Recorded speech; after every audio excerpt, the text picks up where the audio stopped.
علیکم ورحمت الله وبرکاته.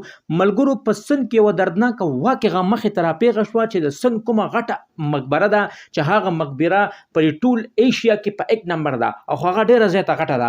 په هغې کې په یو قبر باندې اور لګېدلی دی چې کله هم هغه د کلي خلک راغلي دي او هغه غذاب یې په خپلو سترګو باندې سي کړی دی، نو ټول استغفار کړي دي او ټول خلک توبې وباسي او په چغو چغو جاړي. نو ملګرو که تاسو اوس په دې ویډیو کې د هغه د قبر غذاب لیدل غواړئ نو تاسو په خپل استغفار ووایئ او په چغو چغو به وجاړئ. نو ملګرو که تاسو په خپلو سترګو لیدل غواړئ نو مهرباني وکړئ که تاسو سره دې وخت کې ماشومان پاسې وي ناست وي نو د ځان نه ماشومان پاسوئ، ځکه چې دا ویډیو د ماشومانو د کتو نه ده.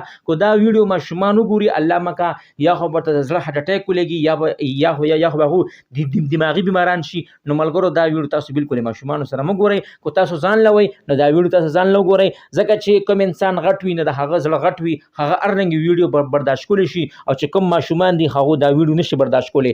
نو که تاسو زموږ دا ویډیو خامخا ګورئ نو بیا در سره زموږ د چینل مخه سبسکرایب کړئ او خوا کې ورسره د ټلۍ بټن ووهئ چې تاسو ته زموږ خبر ډېر زر در رسي.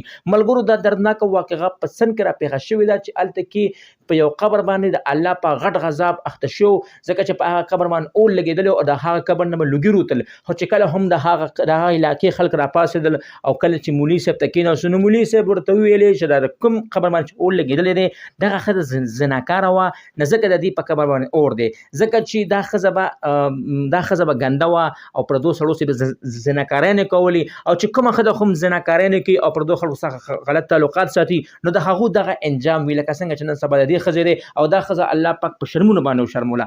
نو ملګرو تاسو به د دې ویډیو نه ډېر غټ عبرت اخیستی وي، ځکه چې نن سبا څومره هم ښځې دي هغه ټولې ښځې خرابې دي او غلطې ګرځي. نو ملګرو زه خو هر چاته یم چې توبې وباسئ او ساده نکاح وتړئ او خپل ژوند د اسلامي طریقو باندې تېروئ.